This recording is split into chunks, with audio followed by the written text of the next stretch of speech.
Well, good morning. Nothing like a little ride through Western Maryland to get the day started. The wedge behind us with one van. Saw me pick it up in the last video if you watched that, but we're headed up through Sidling Hill right now.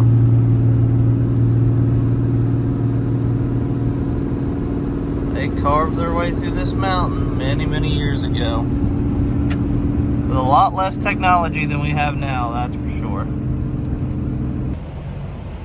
Now I picked up a fuel tank off a semi, small, I think 50 or 60 gallon tank, and then I have that 30 gallon tank. So I need to put one in the mega cab, but it's just when I get the time to do so. I have the install kit, but I just got to clean the bed and everything out and figure out how I'm going to mount everything. But finished getting fuel here and ended up picking, this is really going to be the only thing I was going to do today. Scheduling kind of got messed up, but I picked up an extra truck to take back home. It's actually going from auction to auction, which is, you see happen occasionally. They feel like they can they bought it at a decent price at one auction and they feel like maybe they can get a better price at another auction. So he's just shipping it from auction to auction, which is easy for me. The auction I'm picking up from is super easy to get in and out. I'm actually going to run in here to the Loves after I get fuel and print out my gate pass because there's nowhere to print by the lot. You have to run all the way into the office, and from truck parking to the office it's a long walk, blah blah blah. But that'll help us. I should be in and out of that place in like 10 minutes. They park all their sold cars together. They're all accessible. You can see everything, and it'll make it easy. And then the check-in is at Manheim, PA, and guy already sent me all his check-in information, which is like their dealer code. Sometimes if they don't enter them into the system, you have to have their dealer code to get it actually checked into the auction. So it's just something to remember, because I've got stuck there before trying to check a car in, and the guy never got back to me, so I had to leave it in the parking lot, go about my day, and then end up coming back at some point and checking it in. So finished getting fuel here, and I'll check up with you guys at drop off or pickup. A little sloppy out here. I'll tell you, last night the winds were so bad I thought we were having a tornado. It sounded like a tornado. It was creepy. We're looking for a high country, looking for a black high country. 1500. Like I said earlier, this one goes auction to auction, which isn't too abnormal. It says black, but here's a bluish color one. We still got another lot back there. 669. That's not it. Oh, that's a 21. All right, we'll walk back here, but this is how they park all theirs. And that's where I'm parked. This is Odessa, Pittsburgh. They make it pretty easy on here, which is nice. Not too often you see a track hawk. 15,000 miles. Not too often.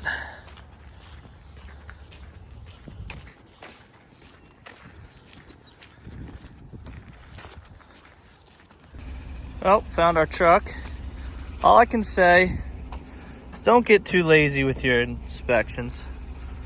It's never, you can never have enough pictures.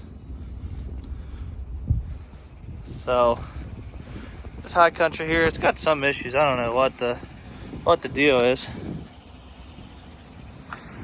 But anyways, headed from one auction. It wasn't sold, it was still in the auction, but they're moving it from this auction to another. Now the inspection comment, I said, when I can discuss it, I will. It's a little bit of a unknown at this point. I have someone trying to blame me for damage, which is ridiculous, but when I can talk about it, I will. Just be careful, guys. There's always somebody out there willing to try to take advantage of you, scam you, get something for free. So just be careful. So I've been really liking this gel lube for my ratchets. See how it, so we'll spray some more on there. but put a healthy coating on the ratchet because the salt and everything, this seems to stick better, last longer. But those ratchets get tough once they get a bunch of salt and grime on them.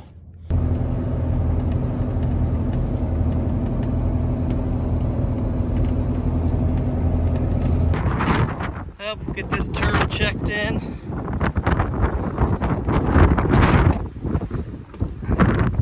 I do like the high country interior. I'm a fan of brown leather. I don't know about the dash pad and like the glove box. I don't know if I'd rather that be like black, but get this thing checked in under the canopy here and go home. So I posted a car for transport for a subscriber of mine. Reached out on Instagram, and shout out to him reaching out, seeing if I could help him get a car moved. I wanted to see if I could do it, but I couldn't, so we went ahead and posted it up for him. I legit put it on Central Dispatch. All right? Hit post listing. Locked my phone, put it back in the cell phone holder I had, put the truck in drive, started driving. Didn't even get up to speed for the road, and I already had a phone call on it. Now, sometimes, I guess it's just the area. It's coming out of New Orleans, headed back to Georgia, but I get it sometimes. It's odd areas and whatnot, or maybe it's just because it's such a small car and it's a run and drive from Copart, but I've never had a car move that fast. I'm not complaining at all. It's awesome. The guy I felt, sometimes you get calls, when you're posting cars on Central, sometimes you'll get calls from people, and just the way they handle themselves with the phone, you can tell that, I treat every vehicle that's getting transported that I own it.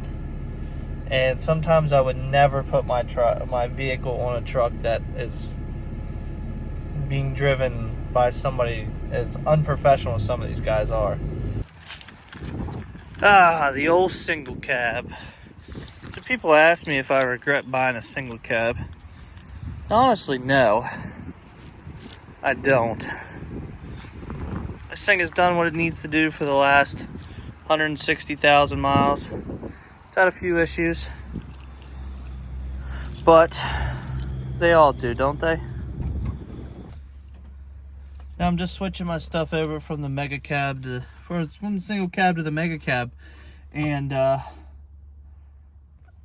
been working on some things behind the scenes as far as expanding the company, and it's really hard to find good help and help you can trust, but I think I'm finally in the right direction, which is good. It's really scared me to hire somebody because at the end of the day, my last name is on the door of that truck, and if anything were to happen, it falls back on me. And this isn't just a plan for me to like come in, do something for a little while, and then go work at a grocery store or go back to work at a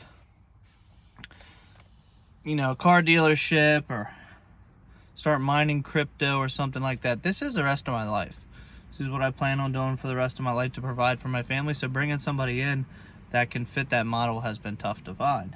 And finally in the right direction. But while I was talking about some things with a gentleman today, I was driving the single cab and I was thinking about it.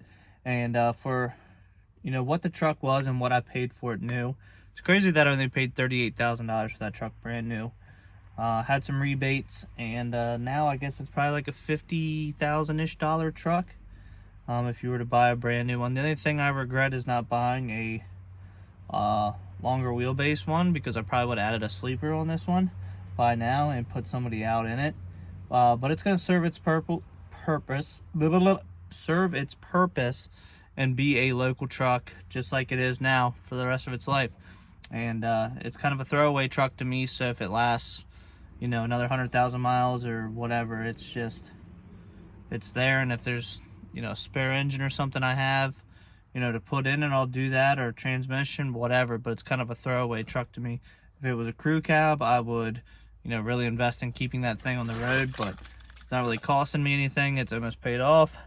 And trying to think when, I think November or so, it'll be 2 years and it'll be paid off. So, you know, anything after that's a plus. So that's it for today, guys. Tomorrow we've got 2 picks, 1 drop, 1 car, 1 piece of freight, and then Friday gets a little more busy. So see you guys on the next one.